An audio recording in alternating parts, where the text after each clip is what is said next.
नमस्कार दोस्तों, हिंदी कहानी 2.0 चैनल में आपका स्वागत है। आज हम कहानियों की अगली कड़ी में मुंशी प्रेमचंद जी द्वारा लिखित कहानी अनाथ लड़की को सुनते हैं।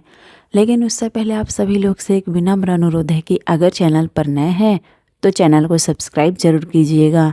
कहानी अच्छी लगे तो लाइक शेयर कमेंट जरूर कीजिएगा। तो चलिए शुरू करते हैं कहानी अनाथ लड़की। सेठ पुरुषोत्तम दास पूना की सरस्वती पाठशाला का मुआयना करने के बाद बाहर निकले तो एक लड़की ने दौड़कर उनका दामन पकड़ लिया। सेठ जी रुक गए और मोहब्बत से उसकी तरफ देखकर पूछा, क्या नाम है? लड़की ने जवाब दिया, रोहिणी। सेठ जी ने उसे गोद में उठा लिया और बोले, तुम्हें कुछ इनाम मिला? लड़की ने उनकी तरफ बच्चों जैसे गंभीरता से देखकर कहा, तुम चले जाते हो, मुझे रोना आता है, मुझे भी साथ लेते चलो। सेठ जी ने हंसकर कहा, मुझे बड़ी दूर जाना है, तुम कैसे चलोगी? रोहिणी ने प्यार से उनकी गर्दन में हाथ डाल दिए और बोली, जहाँ तुम जाओगे वहीं मैं भी चलूँगी, मैं तुम्हारी बेटी होंगी। मदरसे के अफसर ने आगे बढ़कर कहा, इसका बाप साल भर हुआ नहीं रहा, माँ कपड़े सिलती है, बड़ी मुश्किल से गुजर होती है। सेठ जी के स्वभाव में करुणा बहुत थी। यह सुनकर उनकी आंखें भर आई। उस भोली प्रार्थना में वह दर्द था जो पत्थर से दिल को भी पिघला सकता है। बेकसी और यतीमी को इससे ज़्यादा दर्दनाक ढंग से जाहिर करना नामुमकिन था। उन्होंने सोचा, इस नन्हे से दिल में न जाने क्या क्या अरमान होंगे और लड़कियां अपने खिलौने दिखाकर कहती होंगी, यह मेरे बाप ने दिया है। वह अपने बाप के साथ मदरसे जाती होंगी, उनके साथ मेलों में जाती होंगी और उनकी दिलचस्पियों का जिक्र करती होंगी। यह सब बातें सुन सुनकर इस भोली लड़की को भी ख्वाहिश होती होगी कि मेरे बाप होते। माँ की मोहब्बत में गहराई और आत्मिकता होती है जिसे बच्चे समझ नहीं सकते। बाप की मोहब्बत में खुशी और चाव होता है जिसे बच्चे खूब समझते हैं। सेठ जी ने रोहिणी को प्यार से गले लगा लिया और बोले, अच्छा, मैं तुम्हें अपनी बेटी बनाऊंगा, लेकिन खूब जी लगाकर पढ़ना। अब छुट्टी का वक्त आ गया है, मेरे साथ आओ, तुम्हारे घर पहुंचा दूं। यह कहकर उन्होंने रोहिणी को अपनी मोटर कार में बैठा लिया। रोहिणी ने बड़े इत्मीनान और गर्व से अपनी सहेलियों की तरफ देखा। उसकी बड़ी बड़ी आंखें खुशी से चमक रही थी और चेहरा चांदनी रात की तरह खिला हुआ था। सेठ ने रोहिणी को बाजार की खूब सैर कराई और कुछ उसकी पसंद से कुछ अपनी पसंद से बहुत सी चीज़ें खरीदी। यहाँ तक कि रोहिणी बातें करते करते कुछ थक सी गई और खामोश हो गई। उसने इतनी चीज़ें देखी और इतनी बातें सुनी कि उसका जी भर गया।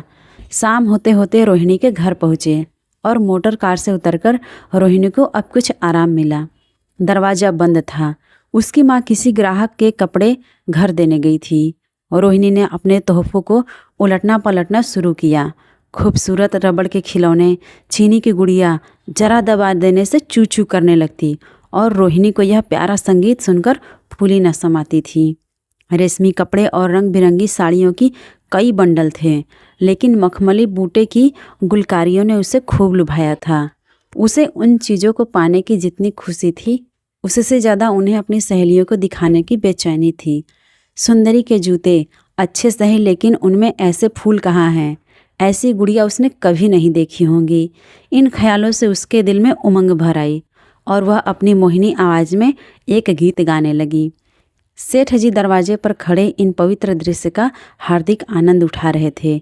इतने में रोहिणी की माँ रुक्मणी कपड़ों की एक पोटली लिए हुए आती दिखाई दी। रोहिणी ने खुशी से पागल होकर एक छलांग भरी और उसके पैरों से लिपट गई। रुक्मणी का चेहरा पीला था, आंखों में हसरत और बेकसी छिपी हुई थी।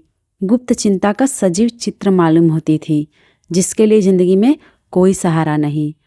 मगर रोहिणी को जब उसने गोद में उठाकर प्यार से चूमा तो जरा देर के लिए उसकी आंखों में उम्मीद और ज़िंदगी की झलक दिखाई दी। मुरझाया हुआ फूल फिर से खिल गया। बोली, आज तू इतनी देर तक कहाँ रही? मैं तुझे ढूंढने पाठशाला गई थी। रोहिणी ने हुमक कर कहा, मैं मोटर कार पर बैठकर बाजार गई थी, वहाँ से बहुत अच्छी अच्छी चीज़ें लाई हूँ। वह देखो कौन खड़ा है। माँ ने सेठ जी की तरफ ताका और ले जाकर सिर झुका लिया। बरामदे में पहुँचते ही रोहिणी माँ की गोद से उतरकर सेठ जी के पास गई और अपनी माँ को यकीन दिलाने के लिए भोलेपन से बोली, क्यों, तुम मेरे बाप हो ना? सेठ जी ने उसे प्यार करके कहा, हाँ, तुम मेरी प्यारी बेटी हो। रोहिणी ने सेठ जी के मुंह की तरफ याचना भरी आंखों से देखकर कहा, अब तुम रोज यहीं रहा करोगे। सेठ जी ने उसके बाल सुलझाकर जवाब दिया, मैं यहाँ रहूँगा तो काम कौन करेगा? मैं कभी कभी तुम्हें देखने आया करूँगा, लेकिन वहाँ से तुम्हारे लिए अच्छी अच्छी चीज़ें भेजूँगा। रोहिणी कुछ उदास सी हो गई।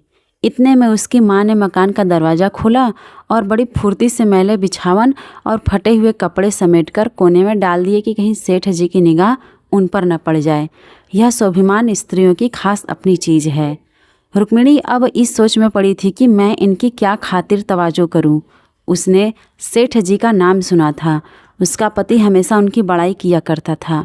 वह उनकी दया और उदारता की चर्चाएं अनेकों बार सुन चुकी थी। वह उन्हें अपने मन का देवता समझा करती थी। उसे क्या उम्मीद थी कि कभी उसका घर भी उनके कदमों से रोशन होगा। लेकिन आज जब वह शुभ दिन संयोग से आया तो वह इस काबिल भी नहीं कि उन्हें बैठने के लिए एक मोढ़ा दे सके। घर में पान और इलायची भी नहीं। वह अपने आंसुओं को किसी तरह न रोक सकी। आखिर जब अंधेरा हो गया और पास के ठाकुर द्वारे से घंटों और नगाड़ों की आवाज़ आने लगी तो उन्होंने ज़रा ऊंची आवाज़ में कहा, बाई जी, अब मैं जाता हूँ। मुझे अभी यहाँ बहुत काम करना है। मेरी रोहिणी को कोई तकलीफ़ न हो। मुझे जब मौका मिलेगा उसे देखने आऊँगा। उसके पालने पोसने का काम मेरा है और मैं उसे बहुत खुशी से पूरा करूँगा। उसके लिए अब तुम कोई फिक्र मत करो। मैंने उसका वजीफ़ा बांध दिया है और यह उसकी पहली किस्त है। यह कहकर उन्होंने अपना खूबसूरत बटुआ निकाला और रुक्मिणी के सामने रख दिया। गरीब औरत की आंखों में आंसू जारी थे। उसका जी बरबस चाहता था कि उसके पैरों को पकड़कर खूब रोए। आज बहुत दिनों के बाद एक सच्चे हमदर्द की आवाज़ उसके मन में आई थी। जब सेठ जी चले तो उसने दोनों हाथ से प्रणाम किया। उसके हृदय की गहराइयों से प्रार्थना निकली, आपने एक बेबस पर दया की। ईश्वर आपको इसका जरूर फल दे। दूसरे दिन रोहिणी पाठशाला गई तो उस्तानियों ने उसे बारी बारी प्यार किया और उसकी सहेलियां उसकी एक एक चीज़ को आश्चर्य से देखती और ललचाती थी। अच्छे कपड़ों से कुछ स्वाभिमान का अनुभव होता है। आज रोहिणी वह गरीब लड़की न रही जो दूसरों की तरफ विवश नेत्रों से देखा करती थी। आज उसकी एक एक क्रिया से सहसोचित गर्व और चंचलता टपकती थी और उसकी जबान एक दम के लिए भी न रुकती थी। कभी मोटर की तेजी का जिक्र था, कभी बाजार की दिलचस्पियों का बयान, कभी अपनी गुड़ियों के कुशल मंगल की चर्चा थी और कभी अपने बाप की मोहब्बत की दास्तान। दिल था कि उमंगों से भरा हुआ था। 1 महीने बाद सेठ पुरुषोत्तम दास ने रोहिणी के लिए फिर तोहफे और रुपए रवाना किए। बेचारी विधवा को उनकी कृपा से जीविका की चिंता से छुट्टी मिली। वह भी रोहिणी के साथ पाठशाला आती और दोनों माँ बेटियाँ एक ही दर्जे के साथ साथ पढ़ती, लेकिन रोहिणी का नंबर हमेशा माँ से अव्वल रहा। सेठ जी जब पूना की तरफ से निकलते तो रोहिणी को देखने जरूर आते और उनका आगमन उसकी प्रसन्नता और मनोरंजन के लिए महीनों का सामान इकट्ठा कर देता। इसी तरह कई साल गुजर गए और रोहिणी ने जवानी के सुहाने हरे भरे मैदान में पैर रखा, जबकि बचपन में भोली भाली अदाओं में एक खास मतलब और इरादों का दखल हो जाता है। रोहिणी अब आंतरिक और बाह्य सौंदर्य में अपनी पाठशाला की नाक थी। हाव भाव में आकर्षक गंभीरता, बातों में गीत सा खिंचाव और गीत का सा आत्मिक रस था। कपड़ों में रंगीन सादगी, आंखों में लाज संकोच, विचारों में पवित्रता। जवानी थी मगर घमंड, चंचलता और बनावट से मुक्त। उसमें एक एकाग्रता थी जो कि ऊंचे इरादों से पैदा होती है। स्त्रियोचित उत्कर्ष की मंजिलें वह धीरे धीरे तय करती चली जाती थी। सेठ जी के बड़े बेटे नरोत्तम दास कई साल तक अमेरिका और जर्मनी की यूनिवर्सिटियों की खाक छानने के बाद इंजीनियरिंग विभाग में कमाल हासिल करके वापस आए थे। अमेरिका के सबसे प्रतिष्ठित कॉलेज में उन्होंने सम्मान का पद प्राप्त किया था। अमेरिका के अखबार एक हिंदुस्तानी नौजवान की इस शानदार कामयाबी पर चकित थे।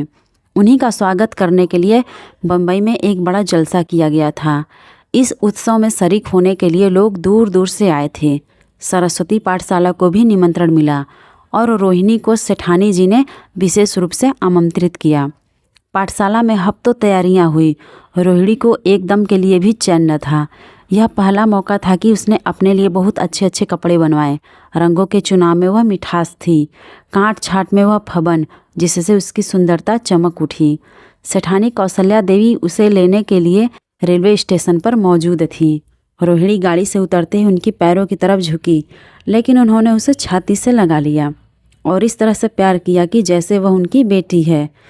वह उसे बार बार देखती थी और आंखों से गर्व और प्रेम टपक पड़ता था। इस जलसे के लिए ठीक समुद्र के किनारे एक हरे भरे सुहाने मैदान में एक लंबा चौड़ा सामियाना लगाया गया था। एक तरफ आदमियों का समुद्र उमड़ा हुआ था तो दूसरी तरफ समुद्र की लहरें उमड़ रही थी। गोया वह भी इस खुशी में शरीक थी। जब उपस्थित लोगों ने रोहिणी बाई के आने की खबर सुनी तो हजारों आदमी उसे देखने के लिए खड़े हो गए। यही तो वह लड़की है जिसने अब की शास्त्री की परीक्षा पास की है, जरा उसके दर्शन करने चाहिए। अब भी इस देश की स्त्रियों में ऐसे रत्न मौजूद हैं। भोले भाले देश प्रेमियों में इस तरह की बातें होने लगीं। शहर की कई प्रतिष्ठित महिलाओं ने आकर रोहिणी को गले लगाया और आपस में उसके सौंदर्य और उसके कपड़ों की चर्चा होने लगी। आखिर मिस्टर पुरुषोत्तम दास तशरीफ लाए। हालांकि वह बहुत बड़ा शिष्ट और गंभीर उत्सव था, लेकिन उस वक्त दर्शन की उत्कंठा पागलपन की हद तक जा पहुंची थी। एक भगदड़ सी मच गई। कुर्सियों की कतारें गड़बड़ हो गई। कोई कुर्सी पर खड़ा हुआ, कोई इसके हत्थों पर। कुछ मनचले लोगों ने सामियाने की रस्सियाँ पकड़ी और उन पर जा लटके। कई मिनट तक यही तूफान मचा रहा। कहीं कुर्सियाँ टूटी, कहीं कुर्सियाँ उलट गईं। कोई किसी के ऊपर गिरा, कोई किसी के नीचे। ज़्यादा तेज लोगों में धौल धप्पा होने लगा। तब बीन की सुहानी आवाज़ें आने लगी। रोहिणी ने अपनी मंडली के साथ देश प्रेम में डूबा हुआ गीत शुरू किया। सारे उपस्थित लोग बिल्कुल शांत थे और उस समय वह सुरीला राग, उसकी कोमलता और स्वच्छता, उसकी प्रभावशाली मधुरता, उसकी उत्साह भरी वाणी दिलों पर वह नशा सा पैदा कर रही थी, जिससे प्रेम की लहरें उठती हैं, जो दिल से बुराइयों को मिटाता है और उससे ज़िंदगी की हमेशा याद रहने वाली यादगारें पैदा हो जाती हैं। गीत बंद होने पर तारीफ की एक आवाज़ नवाई। वही ताने कानों में अब तक गूंज रही थी। गाने के बाद विभिन्न संस्थाओं की तरफ से अभिनंदन पेश हुए और तब नरोत्तम दास लोगों को धन्यवाद देने के लिए खड़े हुए, लेकिन उनके भाषण से लोगों को थोड़ी निराशा हुई। यूँ दोस्तों की मंडली में उनकी वक्तृता के आवेग और प्रवाह की कोई सीमा न थी, लेकिन सार्वजनिक सभा के सामने खड़े होते ही शब्द और विचार दोनों ही उनसे बेवफाई कर जाते थे।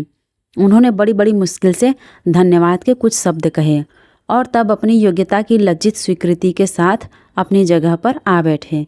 कितने ही लोग उनकी योग्यता पर ज्ञानियों की तरह सिर हिलाने लगे।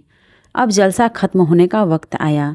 वह रेशमी हार जो सरस्वती पाठशाला की ओर से भेजा गया था, मेज पर रखा हुआ था। उसे हीरो के गले में कौन डाले? प्रेसिडेंट ने महिलाओं की पंक्ति की ओर नज़र दौड़ाई। चुनने वाली आंख रोहिणी पर पड़ी और ठहर गई। उसकी छाती धड़कने लगी। लेकिन उत्सव के सभापति के आदेश का पालन आवश्यक था। वह सर झुकाए हुए मेज के पास आई और कांपते हाथों से हार को उठा लिया। एक क्षण के लिए दोनों की आंखें मिली और रोहिणी ने नरोत्तम दास के गले में हार डाल दिया। दूसरे दिन सरस्वती पाठशाला के मेहमान विदा हुए, लेकिन कौशल्या देवी ने रोहिणी को न जाने दिया। बोली, अभी तुम्हें जी भर के देखा नहीं, तुम यहाँ एक हफ्ता और रहना होगा। आखिर मैं भी तो तुम्हारी माँ हूँ। एक माँ से इतना प्यार और दूसरी से इतना लगाव। रोहिणी कुछ जवाब न दे सकी। यह सारा हफ्ता कौशल्या देवी ने उसकी विदाई की तैयारियों में खर्च किया। 7वें दिन उसे विदा करने के लिए स्टेशन तक आई। चलते वक्त उससे गले मिली और बहुत कोशिश करने पर भी आंसुओं को न रोक सकी। नरोत्तम दास भी आए थे।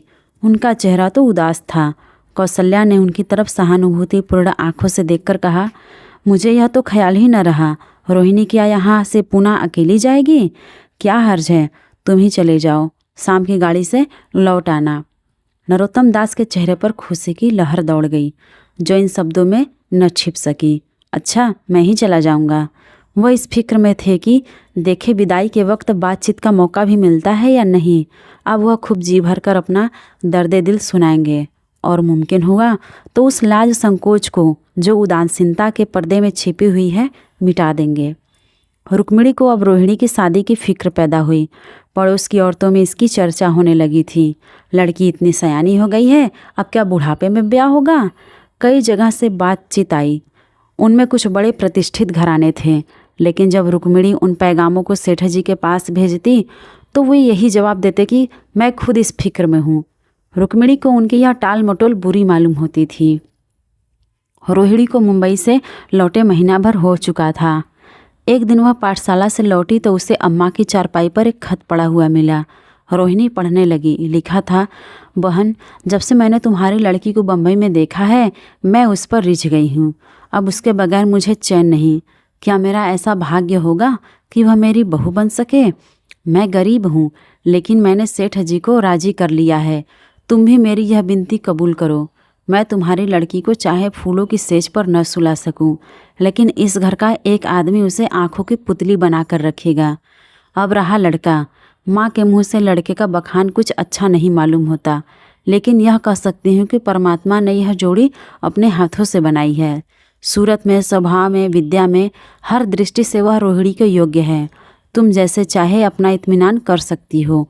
जवाब जल्द देना, और ज़्यादा क्या लिखूं।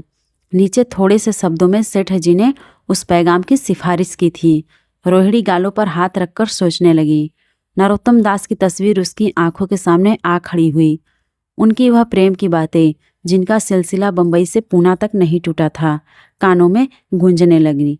उसने एक ठंडी सांस ली और उदास होकर चारपाई पर लेट गई। सरस्वती पाठशाला में एक बार फिर सजावट और सफाई के दृश्य दिखाई दे रहे हैं। आज रोहिणी का शादी का शुभ दिन। शाम का वक्त, बसंत का सुहावना मौसम। पाठशाला के दारों दीवार मुस्कुरा रहे हैं और हरा भरा बगीचा फूला नहीं समाता। चंद्रमा अपनी बारात लेकर पूरब की तरफ से निकला। उसी वक्त मंगलाचरण का सुहाना राग उस रुपहली चांदनी और हल्के हल्के हवा के झोंकों में लहरें मारने लगा। दूल्हा आया। उसे देखते ही लोग हैरत में आ गए। यह नरोत्तम दास थे। दूल्हा मंडप के नीचे गया। रोहिणी की माँ अपने को रोक न सकी। उसी वक्त जाकर सेठ जी के पैरों पर गिर पड़ी।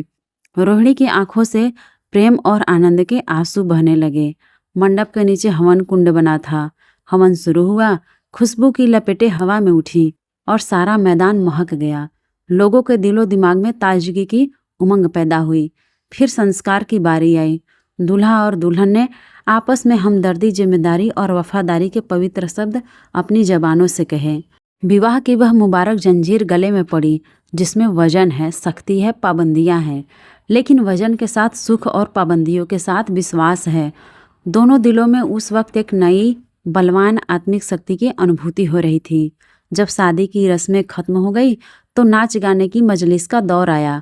मोहक गीत गूंजने लगे। सेठ जी थककर चूर हो गए थे। जरा दम लेने के लिए बगीचे में जाकर एक बेंच पर बैठ गए। ठंडी ठंडी हवा आ रही थी। एक नशा सा पैदा करने वाली शांति चारों तरफ छाई हुई थी। उसी वक्त रोहिणी उनके पास आई, उनके पैरों से लिपट गई। सेठ जी ने उसे उठाकर गले से लगा लिया और हंसकर बोले, क्यों, अब तो तुम मेरी अपनी बेटी हो गई।